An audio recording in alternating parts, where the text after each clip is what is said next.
Good morning class. BA part second political science paper first प्रमुख राज्य व्यवस्थाएं unit fourth चीन का संविधान। और आज के लेक्चर का टॉपिक है 1982 के चीन के संविधान में नागरिकों के मौलिक अधिकार। 4 दिसंबर 1982 को चीन का नया संविधान या वर्तमान संविधान स्वीकृत किया गया। वर्तमान संविधान के अध्याय 2 अनुच्छेद 33 से 56 में नागरिक अधिकारों एवं कर्तव्यों का वर्णन है। नागरिकों के अधिकारों और स्वतंत्रताओं को अधिक व्यापक बनाने, उनके जीवन को समृद्ध बनाने के साथ साथ नए संविधान में व्यक्ति की राजनीतिक, आर्थिक और सामाजिक सांस्कृतिक गारंटियां सुदृढ़ की गई है। कानूनी गारंटियों की भूमिका भी काफ़ी बढ़ गई है। चीन के 1982 के संविधान में दिए गए मौलिक अधिकार इस प्रकार हैं। फर्स्ट पॉइंट है कानून के समक्ष समता तथा मानवाधिकार। अनुच्छेद 33 के अनुसार चीन के सभी नागरिक कानून के समक्ष समान है। इस अधिकार का अर्थ यह है कि नागरिकों की स्थिति उनकी संपत्ति के आकार, वंश, सामाजिक स्थिति, नस्ल या जाति, स्त्री पुरुष, शिक्षा, भाषा, धर्म के प्रति रुख, पेशे के प्रकार या स्वरूप, निवास या अन्य बातों पर निर्भर नहीं करती है और इन भेदों के बावजूद सभी नागरिक कानून की दृष्टि में समान है। मार्च 2004 में अनुच्छेद 33 में संशोधन कर यह भी जोड़ा गया कि राज्य मानवाधिकारों का सम्मान करेगा तथा उनके अस्तित्व को बनाए रखेगा। सेकंड पॉइंट है चुनाव लड़ने और मत देने का अधिकार। संविधान के अनुच्छेद 34 के अनुसार 18 वर्ष की आयु प्राप्त कर लेने पर प्रत्येक स्त्री पुरुष को चीन के संविधान के अंतर्गत मत देने व किसी भी पद के लिए चुनाव लड़ने का अधिकार प्राप्त है। नेक्स्ट पॉइंट है भाषण, पत्राचार, प्रेस आदि की स्वतंत्रता। अनुच्छेद 35 के अनुसार संविधान ने सभी नागरिकों को भाषण देने और पत्र व्यवहार करने की स्वतंत्रता प्रदान की है। इसके अलावा प्रेस की स्वतंत्रता, संगठन स्थापित करने की स्वतंत्रता, प्रदर्शन व हड़ताल करने की स्वतंत्रता भी दी गई है। नेक्स्ट पॉइंट है धार्मिक विश्वासों की स्वतंत्रता। अनुच्छेद 36 के अनुसार चीनी नागरिकों के लिए अंतःकरण की स्वतंत्रता अर्थात धार्मिक विश्वासों की स्वतंत्रता प्रदान की गई है। राज्य का कोई भी संगठन किसी भी नागरिक को किसी विशेष धर्म को मानने के लिए बाध्य नहीं करेगा और न ही धर्म के आधार पर किसी प्रकार का भेदभाव करेगा। किसी भी धर्म को किसी तरह के विशेषाधिकार प्राप्त नहीं है। राज्य सामान्य धार्मिक गतिविधियों को संरक्षण प्रदान करेगा। नेक्स्ट पॉइंट है व्यक्ति की निरापदता की गारंटी। 1982 के संविधान में नागरिकों को अपने वैयक्तिक हितों की रक्षा हेतु अधिक अधिकार प्रदान किए गए हैं। पूर्ववर्ती संविधान में जिन अधिकारों और स्वतंत्रताओं की अभिपुष्टि की गई थी उन्हें न केवल पूरी तरह से बनाए रखा गया है बल्कि नई प्रस्थापनाओं को काफ़ी संवर्धित भी किया गया है, जो इस प्रकार हैं। व्यक्ति की निरापदता की गारंटी, आवास की अनुलंघनीयता, पत्र व्यवहार की गोपनीयता, अंतःकरण की स्वतंत्रता तथा अभियुक्त द्वारा न्यायालय में प्रतिवाद का अधिकार। व्यक्ति की संवैधानिक स्थिति में 3 नए अधिकार शामिल किए गए हैं। फर्स्ट है सम्मान और प्रतिष्ठा का अधिकार। सेकंड है व्यक्तिगत जीवन का अधिकार। थर्ड है व्यक्तिगत जीवन की तथा विवाह व परिवार की रक्षा का अधिकार। साथ ही वैयक्तिक अधिकारों और स्वतंत्रताओं की गारंटियां सुदृढ़ की गई है। इस संबंध में संविधान में कहा गया है कि किसी भी व्यक्ति को न्यायालय के निर्णय या प्रोक्यूरेटर के वारंट के बिना गिरफ्तार नहीं किया जा सकता। नेक्स्ट पॉइंट है आलोचना का अधिकार। अनुच्छेद 41 के अनुसार चीन में प्रत्येक नागरिक को राजकीय निकायों और सार्वजनिक संगठनों के कार्यों में सुधार लाने का प्रस्ताव पेश करने और उनके काम की कमियों की आलोचना करने का अधिकार है।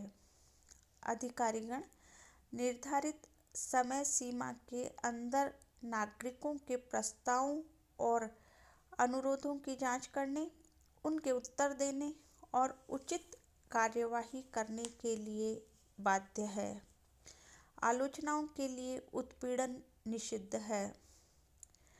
नेक्स्ट अधिकार है काम करने या रोजगार पाने का अधिकार।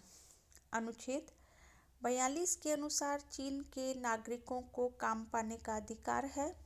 साथ ही काम करना नागरिकों का पवित्र कर्तव्य माना गया है।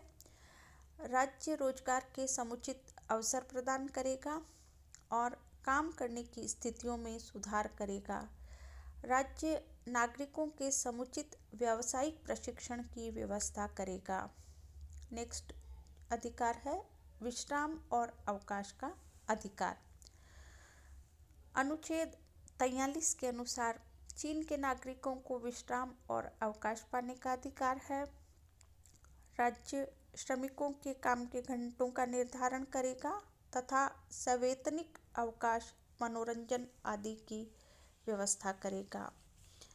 नेक्स्ट है वृद्धावस्था और शारीरिक अयोग्यता में भरण पोषण। अनुच्छेद 45 के अनुसार प्रत्येक नागरिक को यह अधिकार प्राप्त है कि वह वृद्धावस्था, बीमारी व अपाहिज होने की दशा में अर्थात काम करने के लिए अयोग्य हो जाने की दशा में राज्य से निर्वाह व्यय प्राप्त करे। राज्य सामाजिक बीमे, मेडिकल व स्वास्थ्य सेवाओं की व्यवस्था करेगा ताकि नागरिक इस अधिकार का समुचित प्रयोग कर सके। अंधे, गूंगे तथा अपाहिज लोगों के भरण पोषण की व्यवस्था राज्य करेगा। नेक्स्ट पॉइंट है शिक्षा पाने का अधिकार। अनुच्छेद 46 के अनुसार नागरिकों का यह कर्तव्य तथा अधिकार है कि वे शिक्षा प्राप्त करें। सभी प्रकार की शिक्षा की निःशुल्क व्यवस्था की गई है। राज्य का दायित्व है कि बच्चों और नवयुवकों के नैतिक, बौद्धिक और शारीरिक विकास का समुचित प्रबंध करें। नेक्स्ट जो है पॉइंट वैज्ञानिक, तकनीकी और कलात्मक कार्य की स्वतंत्रता। अनुच्छेद 47 के अनुसार नागरिकों को वैज्ञानिक शोध, साहित्यिक और कलात्मक कार्य करने की स्वतंत्रता प्रदान की गई है। यह स्वतंत्रता वैज्ञानिक शोध के विस्तार, आविष्कारों और नव प्रवर्तकों के प्रोत्साहन तथा साहित्य और कलाओं के विकास द्वारा सुनिश्चित है। नेक्स्ट अधिकार है स्त्रियों के अधिकार। अनुच्छेद 48 के अनुसार स्त्रियों को आर्थिक, राजनीतिक, प्रशासनिक, सांस्कृतिक व जीवन के अन्य समस्त क्षेत्रों में पुरुषों के समान अधिकार प्राप्त है। वे पूर्ण रूप से व स्वतंत्र रूप से सभी क्षेत्रों में भाग ले सकती है। पुरुषों के समान ही वे काम करने, पारिश्रमिक पाने, विश्राम करने, शिक्षा पाने की अधिकारिणी है। अनुच्छेद 49 सभी नागरिकों को वैवाहिक स्वतंत्रता का अधिकार प्रदान करता है। इसके साथ ही संविधान में वैवाहिक जीवन, परिवार, मातृत्व एवं शिशुओं के राज्य द्वारा संरक्षण का प्रावधान है। नेक्स्ट जो अधिकार है विदेशों में निवास करने वाले चीनियों के अधिकारों का संरक्षण। अनुच्छेद 50 के अनुसार चीन का जनवादी गणराज्य विदेशों में निवास करने वाले चीनियों के हितों का संरक्षण करता है तथा विदेशों से लौटने वाले चीनियों के कानूनी अधिकारों की गारंटी करता है। नेक्स्ट है निजी संपत्ति का अधिकार। मार्च 2004 में संवैधानिक संशोधन के आधार पर चीनी नागरिकों के निजी संपत्ति के अधिकार को स्वीकार किया गया और संरक्षण प्रदान किया गया है। अब चीनी नागरिकों के वैधानिक तरीके से अर्जित की गई संपत्ति व बौद्धिक संपदा जैसी अन्य संपत्तियों को संरक्षण प्रदान किया गया है। साथ ही व्यवस्था की गई है कि इसका अतिक्रमण नहीं किया जाएगा। तो ये थे संविधान में वर्णित मौलिक अधिकार। अब हम देखते हैं 1982 के संविधान में वर्णित मौलिक कर्तव्य। चीन के संविधान में अधिकारों के साथ साथ नागरिक कर्तव्यों का निर्धारण भी किया गया है। ये कर्तव्य इस प्रकार हैं। अनुच्छेद 52 के अनुसार नागरिकों का यह कर्तव्य है कि वे राष्ट्रीय अखंडता बनाए रखें। अनुच्छेद 53 के अनुसार चीन के नागरिकों का यह दायित्व है कि वे देश के संविधान और कानूनों का पालन करें तथा नागरिकों से यह अपेक्षा की गई है कि वे राज्य की गोपनीयता बनाए रखें, सार्वजनिक संपत्ति की हिफाजत करें, श्रमिक अनुशासन को बनाए रखें, सार्वजनिक व्यवस्था तथा सामाजिक व्यवस्था एवं सामाजिक नैतिकता को मान्यता प्रदान करें। अनुच्छेद 54 के अनुसार मातृभूमि की रक्षा, प्रतिष्ठा और हितों का संरक्षण प्रत्येक नागरिक का पवित्र कर्तव्य है। अनुच्छेद 55 के अनुसार नागरिकों का यह कर्तव्य है कि मातृभूमि पर होने वाले आक्रमणों का प्रतिरोध करें, नागरिक प्रसन्नतापूर्वक सैनिक सेवा में सम्मिलित हों तथा राष्ट्र की प्रतिष्ठा में वृद्धि करें।